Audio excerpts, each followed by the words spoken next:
Reka menginjak pedal gas mobil, mempercepat perjalanan pulang ke rumah. Begitu tiba di komplek perumahan, Tokia sudah tertidur. Terpaksa Reka menggendong Tokia masuk ke dalam rumah. Merasakan tekanan menggembung di depan dada Tokia yang menimpa dirinya, Reka merasa sesak nafas, tidak bisa menahan diri untuk membayangkan postur tubuh Tokia yang menggairahkan. Di dalam rumah, Bensu dan Afril belum tidur, mereka sedang merapikan catatan rekam medis tadi pagi. Melihat Reka pulang rumah, mereka berdua langsung menghentikan pekerjaan, kemudian menyapa Reka. "Reka, kenapa jam segini baru pulang?" Tokia minum minuman keras. "Kenapa dia minum begitu banyak?"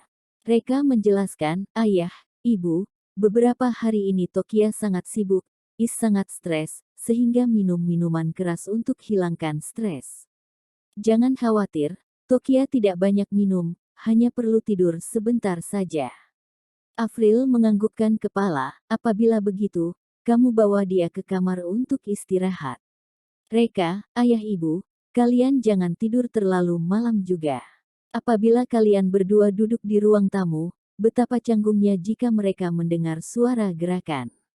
Mereka berdua tidak terlalu banyak berpikir, kemudian menjawab.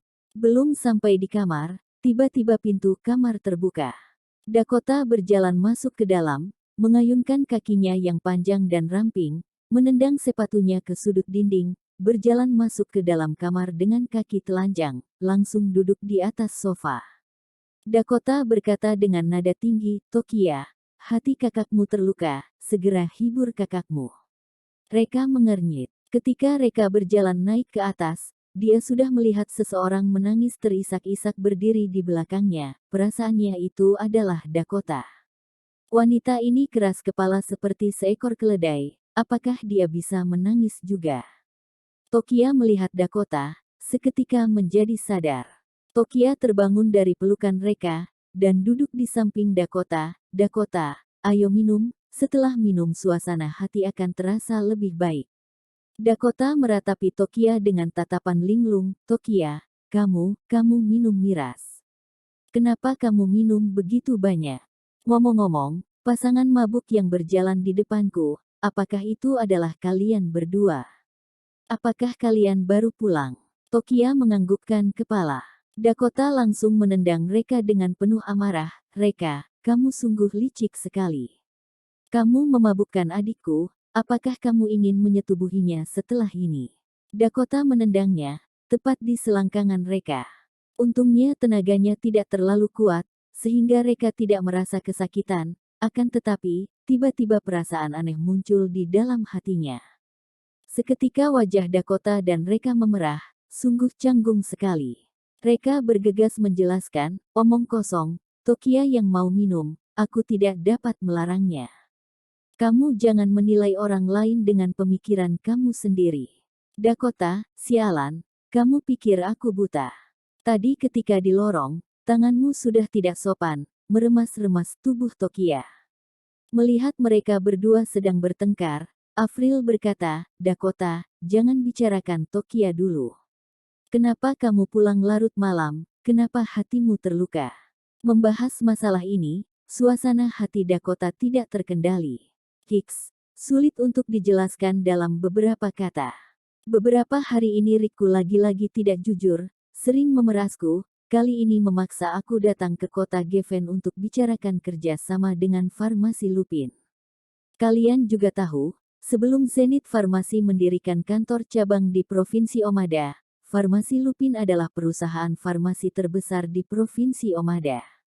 Sedangkan keluarga Mashita Kota Midgar, di bidang farmasi memiliki andil yang sangat kecil, hampir bisa diabaikan. Bagaimana mungkin Farmasi Lupin akan memandang kita, dan bekerja sama dengan kami? Meskipun begitu, berdasarkan kemampuan kinerja aku sendiri, aku telah berhasil negosiasi perjanjian kerjasama ini.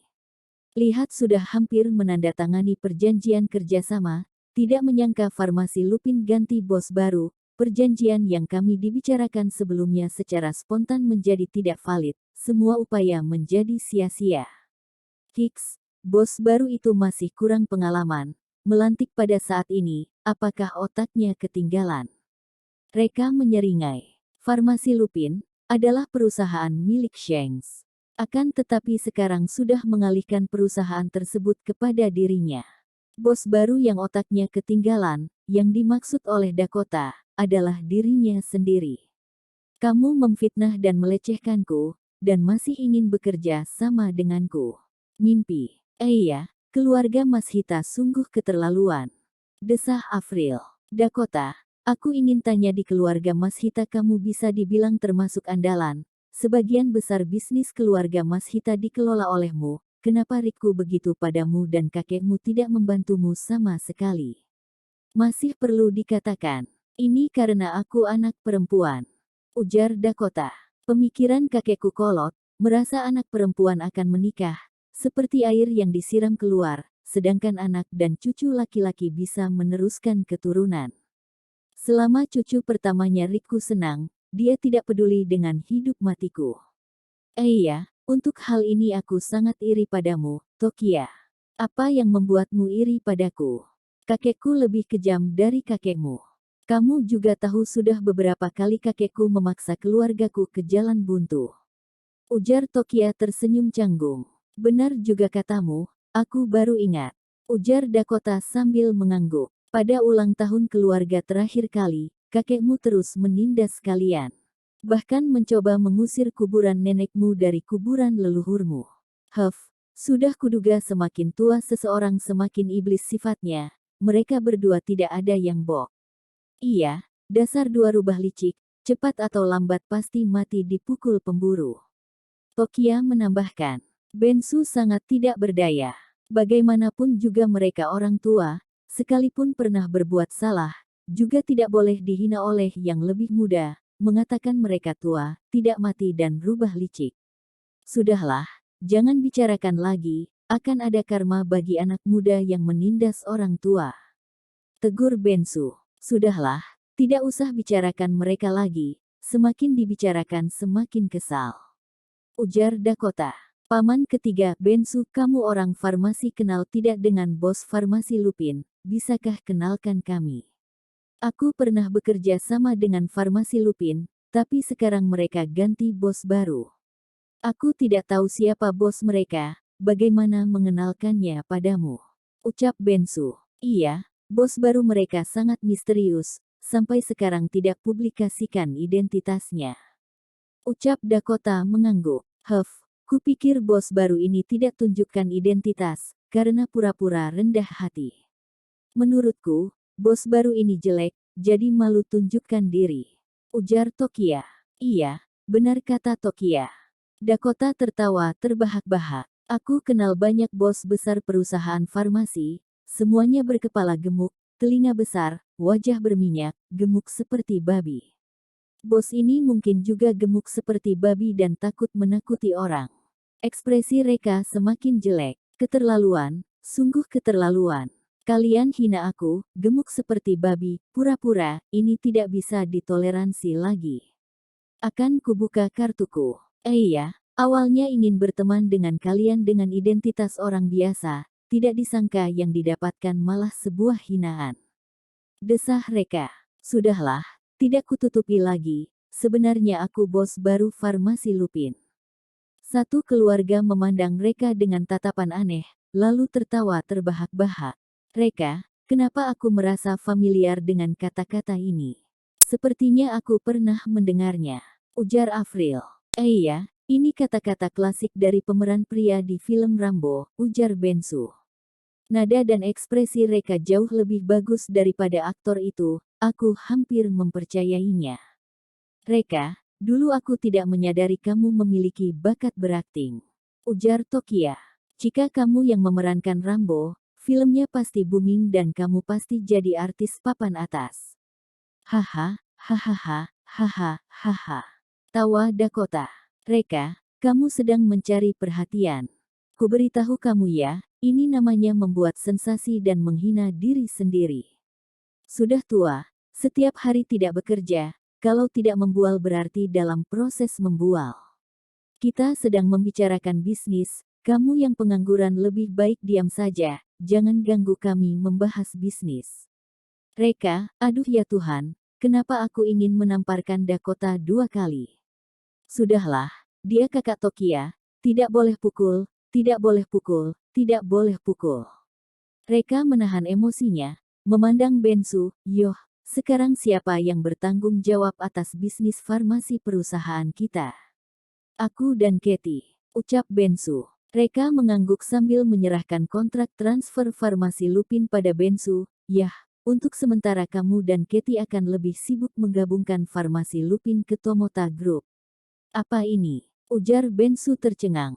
Bensu mengambil kontrak itu dan melihatnya sekilas. Perasaan Bensu semakin bergejolak dan semakin serius membaca isi kontrak. Setelah itu, tubuh Bensu gemetar kegirangan. Reka, kakakmu berhasil melakukannya.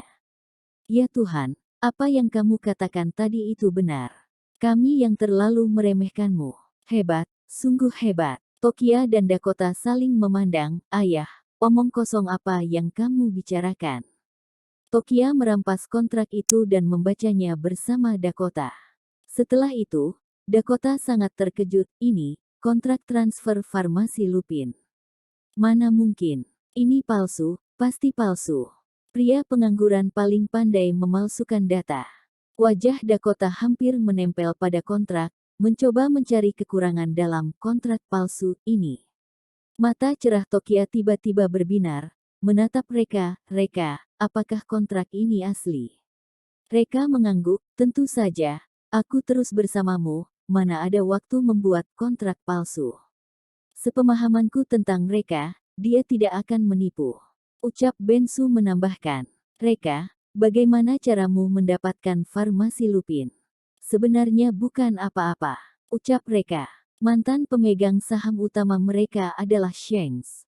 Hari ini Shanks ingin menjebak Tokia, tapi ketahuan olehku, jadi sekalian saja jebak dia. Demi menyelamatkan hidupnya, Shanks memberikan farmasi Lupin pada kita. Bensu dan Avril tiba-tiba gugup. Shanks ingin mencelakai Tokia lagi. Tokia, kamu baik-baik saja, kan? Ayah, ibu jangan khawatir, ada aku di sisi Tokia. Tokia tidak akan ada masalah. Ucap Reka menenangkan. Lagi pula, Shanks ditangkap karena masalah tertentu, kelak tidak akan bisa menyakiti Tokia lagi.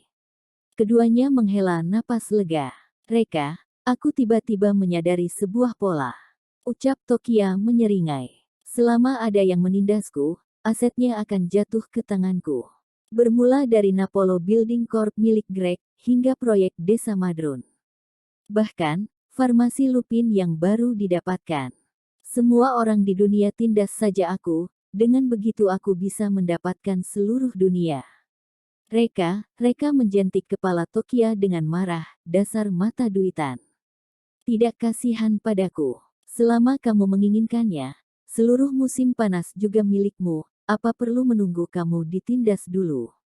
Dakota membolak-balik kontraknya, tapi tidak menemukan kesalahan. Suasana hati Dakota saat ini benar-benar campur aduk. Dakota senang bos farmasi Lupin adalah orang terdekatnya. Dia yakin bisa mendapatkan kerja sama ini.